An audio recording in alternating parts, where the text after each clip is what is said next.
শ্রীলঙ্কায় বাংলাদেশ দল যেখানে খাবি খাচ্ছে, অন্যদিকে গায়ানায় আরেক টাইগার হুঙ্কার ছুড়েছে, গর্জন করছে এবং গর্জনে কিন্তু তার গর্জনটা বেশ জোরে সোরেই শোনা যাচ্ছে। নামটা সাকিব আল হাসান। আপনাকে এই নামটা মনে রাখতেই হবে। সাকিব আল হাসান নামটা আপনি ভুলে যেতে পারবেন না। বাংলাদেশের ক্রিকেট যতদিন থাকবে ততদিন সাকিব আল হাসান নামটা থাকবে। কারণ তিনি বাংলাদেশের ক্রিকেটকে যা দিয়েছেন সেটা আপনি কখনোই আহ অস্বীকার করতে পারবেন না। গ্লোবাল সুপার লিগে তিনি সেন্ট্রাল ডিস্ট্রিক্টসের হয়ে খেলছেন। ইতিমধ্যে 50 রান করে ফেলেছেন, 50 তুলে ফেলেছেন। প্রথম ম্যাচেই তিনি অর্ধশতক করে ফেলেছেন। দলের বিপদের সময় ব্যাটিংয়ে নেমে তিনি কিন্তু দায়িত্বটা নিয়েছেন এবং দলকে 34 বলে একটা ভালো 50 এনে দিয়েছেন এবং দলের বড় একটা সংগ্রহের পথে তার দল এগিয়ে যাচ্ছে। ইতিমধ্যে তার স্কোর যদি আমি জানাই আপনাদেরকে, 57 রানে সাকিব আল হাসান এখনো অপরাজিত আছেন। তার দলের রান 164, 7 উইকেট হারিয়ে শেষ ওভারের খেলা চলছে। মনে হয় খেলাটা শেষ হয়ে গেছে। আমি একটু আপনাদেরকে স্কোর আপডেটটা দিয়ে তারপর আলোচনায় যেতে চাই। সাকিব আল হাসান 58 রান, দলের রান 165, 37 বলে সাকিব আল হাসান 58 রানে অপরাজিত আছেন। কে বলবে এই লোকটা অনেকদিন ধরে ক্রিকেটের সাথে নেই, অনেকদিন ধরে জাতীয় দলে নেই, বাংলাদেশ ক্রিকেটের সাথে নেই। সেই লোকটাই ফ্রাঞ্চাইজি লিগে একের পর এক লিগে জানান দিচ্ছেন। সবশেষ পাকিস্তান সুপার লিগে তার দল চ্যাম্পিয়ন হয়েছিলেন তিনি, যদিও সেখানে খুব বেশি ভালো করতে পারেনি। কিন্তু সাকিব আল হাসান নামটা যখন একটা দলের সাথে থাকে তখন ওই দলের আসলে স্পিরিটটা অনেক বেড়ে যায়। আজকে সাকিব আল হাসান তিনি যে দলের হয়ে নেমেছেন, দুবাই ক্যাপিটালসের হয়ে খেলছেন সাকিব আল হাসান। সেখানে তিনি দুবাই ক্যাপিটালসের হয়ে সাকিব আল হাসান ব্যাটিংয়ে নেমে যখন দলের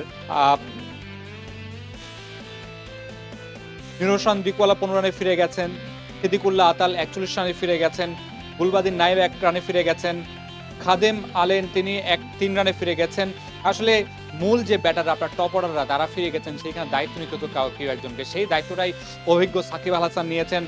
37 বলে 58 রান করেছেন, 7টা 4-এর মার, একটা 6 মেরেছেন, স্ট্রাইক রেট 156। মানে বুঝতেই পারছেন সাকিব আল হাসান কেন তিনি অনন্য, সবার থেকে আলাদা।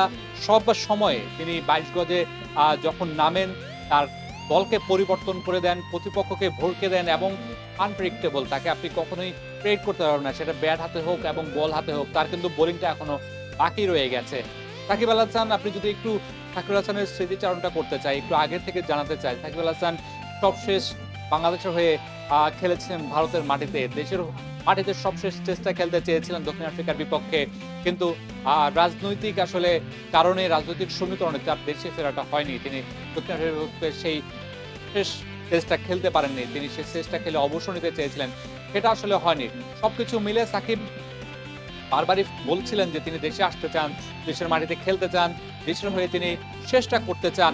সেই সুযোগটা তিনি হয়নি, হয়তোবা কখনো হবে কিনা। তিনি টি-20 থেকে অবসর নিয়েছেন, টেস্টে তাকে দেখা যাবে কিনা তার সম্ভাবনা নেই। হয়তোবা ওয়ানডেতে তাকে আর হয়তোবা কিছুদিন দেখা যেতে পারে যদি তিনি দেশে ফিরতে পারেন। সেটা কবে নাগাদ হবে সেটার কোনো নিশ্চয়তা নেই। সাকিব আল হাসান এখন বিভিন্ন ফ্র্যাঞ্চাইজি লিগগুলোতে খেলে বেড়াচ্ছেন। কদিন আগে তিনি আমেরিকায় গিয়েছিলেন, সেখানে একটা প্রোগ্রামে গিয়েছিলেন, সেখানে একটা প্রোগ্রামে অ্যাটেন্ড করেছেন। তার আগে তিনি পাকিস্তানে গিয়েছেন, সেখানে পাকিস্তান সুপার লিগে খেলেছেন। এখন গায়ানায় আছেন, সেখানে গ্লোবাল সুপার লিগ খেলছেন।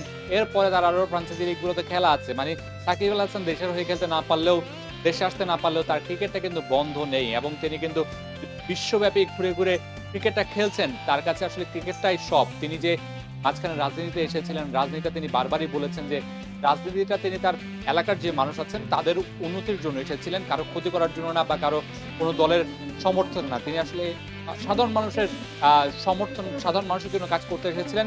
সেটা যাই হোক, তিনি সেই কাজটা খুব ভালোভাবে করতে পারেননি এবং সেটা হয়তোবা বিভিন্ন ঘটনার কারণে তিনি সেটা করতে পারেননি। সেই জায়গা থেকে তার যে সেই ক্রিকেটটা থেকে তিনি অনেকটা দূরে সরে গেছেন এবং সেই ক্রিকেটটাতে তিনি আবারও ফিরতে চান অবশ্যই।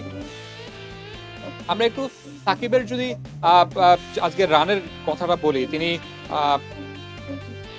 তিনি সব ধরনের শট খেলেছেন। আসলে তার শট আসলে কি ছিল না, তিনি সুইপ খেলেছেন, ব্যাক হ্যান্ডে খেলেছেন, কভার ড্রাইভ খেলেছেন, সবকিছু তার ব্যাটে ছিল। আমরা যদি বলি তিনি 1 রান সিঙ্গেল নিয়েছেন 20 বার, 2 রান নিয়েছেন 2 বার, 3 রান নিয়ে একবারও নেননি, 4 মেরেছেন 7টি এবং তার 5 না একটু 6 মেরেছেন 1টি এবং তার প্রোডাক্টিভ শট ছিল বেশ কয়েকটি এবং প্রোডাক্টিভ শট থেকে তিনি 13টা রান নিয়েছেন। প্রোডাক্টিভ শট বলা হয় যেটা সবচেয়ে ভালো শট ম্যাচের, এবং তিনি যেটা আসলে বোলারের উপরে আধিপত্য রাখার যে বিষয়টা, সেই জায়গায় সাকিব আল হাসান কভার ড্রাইভ থেকে আসলে 13টা রান নিয়েছেন এবং সেখানে তার 2টা চার ছিল।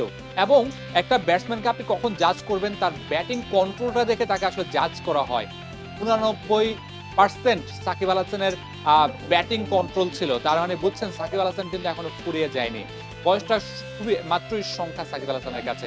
তিনি যে এখনো ফুরিয়ে যাননি, তার যে এখনো অনেক কিছু দেয়ার আছে, সেটা আজকে কিন্তু সাকিব আল হাসান আবারও প্রমাণ করলেন। গ্লোবাল সুপার লিগ জানেন যে সেখানে বাংলাদেশের একটা দল রয়েছে, রংপুর রাইডার্স, তাদেরও খেলা রয়েছে।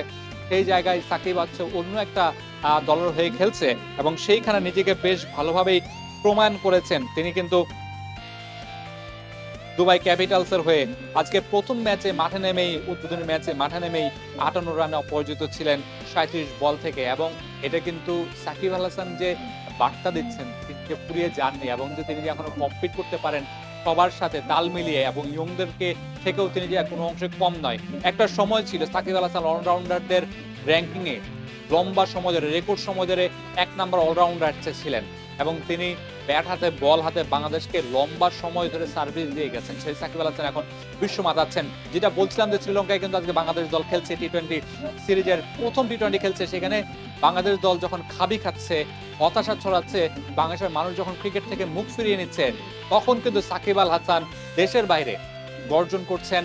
দেশের বাইরে বাংলাদেশের ক্রিকেটের যে ব্র্যান্ড অ্যাম্বাসেডর সাকিব আল হাসান, তিনি কিন্তু বাংলাদেশের ক্রিকেটের জানানটা দিচ্ছেন এবং সেটা তিনি দিয়ে যাবেন। যে যতগুলো ফ্রাঞ্চাইজি খেলবেন, আমার মনে হয় যে বাংলাদেশের অনেক মানুষ শুধু সাকিব আল হাসানের জন্য সেই ফ্রাঞ্চাইজি লিগের সেই দলের খেলাটা দেখেন এবং সেটা দেখতে থাকবেন এবং দেখবেন।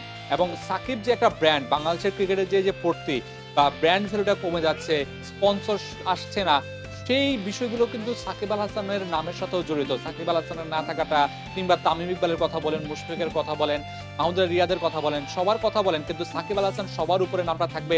তার যে নামটা, তিনি দূরে সরে যাওয়াতে ক্রিকেট থেকে স্পন্সররা সেখান থেকে সরে গেছেন এবং তারা কিন্তু সেই জায়গা থেকে বাংলাদেশের ক্রিকেট দিন দিন আস্তে আস্তে স্পন্সর হারাচ্ছে, দর্শকরা সেখান থেকে মুখ ফিরিয়ে নিচ্ছে। সবকিছু মিলে বাংলাদেশ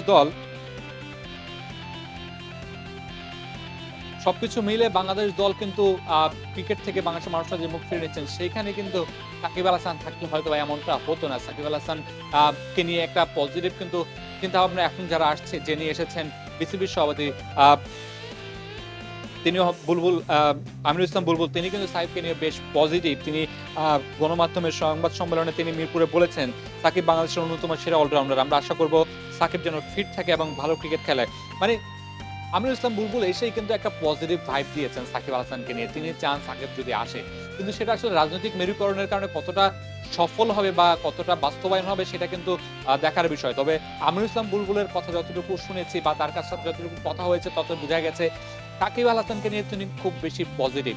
যদিও শেষ কলটা আসবে হায়ার অথরিটি থেকে, সরকারের দিক থেকে, সেটা আসলে কতটা আসে সেটা একটা দেখার বিষয়। এবং উপদেষ্টাদের যে সিদ্ধান্ত, সেটার এটার সাথে কোনো সম্পর্ক নেই। আমিনুল ইসলাম স্পষ্টভাবে বলেছেন যে উপদেষ্টারা এই বিষয়টা নিয়ে সিদ্ধান্ত নিতে পারেন না, তারা নির্বাচক না। এই বিষয়টা, সাকিবের বিষয়টা পুরোপুরি নির্বাচকরাই দেখবেন।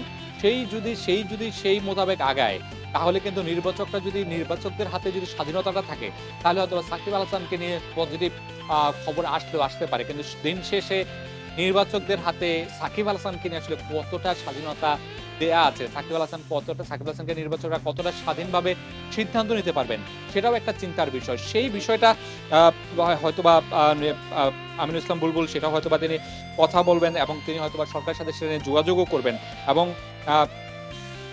নির্বাচকদের যে প্রক্রিয়া, সেখানে আমরা যতটুকু দেখি যে নির্বাচকরা একটা প্লেয়ার কি অবস্থায় আছেন, তিনি ফিট আছেন কিনা, তিনি কি পারফরমেন্স করছেন, সেইগুলো বিবেচনা করে থাকেন। সেই বিবেচনায় সাকিবকে মনে হয়েছে বেশ ফিট। যেটা বলছিলাম যে সাকিব আজকে যে 57 রান ইনিংসে খেলেছেন, সেখানে 89 ভাগ শট তিনি কিন্তু খুব কন্ট্রোলের সাথে খেলেছেন। মানে কন্ট্রোল ছিল তার বেশি এবং সেখানে আমরা বেশ প্রোডাক্টিভ বেশ কিছু শট দেখেছি এবং মাঠের চারিদিকে সাকিবকে খেলতে দেখেছি। আপার হ্যান্ডে তিনি খেলেছেন, ব্যাক হ্যান্ডে খেলেছেন, তিনি কাভার ড্রাইভ দিয়েছেন দৃষ্টিনন্দন, তারপরে বল উড়িয়ে মেরেছেন। সব দিক থেকে সাকিবকে মনে হয়নি কখনোই যে তিনি কোনো কারণে ফিট না। ফিট, সেই সাথে পারফরম্যান্স ব্যাটিংয়ে ভালো করেছেন এবং সাকিবের যে সহজাত বিষয়টা বোলিং, সেটাতেও কিন্তু সাকিব হয়তোবা মূল সেনা দেখাবেন একটু পরে, সেটার অপেক্ষায় থাকবো। নিশ্চয়ই সাকিবের আরও আপডেট নিয়ে সাকিবের ম্যাচ শেষ হলে আমরা আপনাদের সাথে যোগ দিব। সাকিব কতটুকু ভালো করছেন এবং বাংলাদেশের নামটা আরও কত বেশি ছড়িয়ে দিচ্ছেন, সেটা নিশ্চয়ই আপনাদেরকে জানাবো। সঙ্গেই থাকবেন।